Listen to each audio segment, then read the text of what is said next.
FYI, if you get a third brake light, every one of them that I've got like this are horrible. They're scratched up.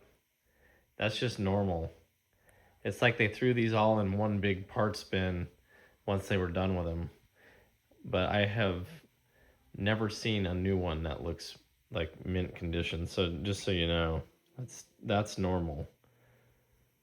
Unfortunately, when it's on the car, you're not really going to notice it. It's at an angle. But if you're looking at it, you will notice it's not very good condition. So I'm going to put some wax on it and at least try to hide some of this. Okay, so just some Meguiar's wax. Put it on thick. Let it dry up a little bit and then wipe it off. And it should at least hide some of the imperfections. Careful, I wouldn't buff it or anything like that. These are pretty delicate, especially on the ends. Okay, that makes it look a lot better. Just a little bit of wax on there. It takes out a lot of the minor scuffing and such.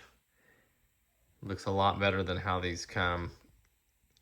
And granted, some of those marks are probably still going to be on there, visible, but this really helps. The main thing is it's not faded because it's a brand new part, but just so you know, third brake lights come looking pretty bad.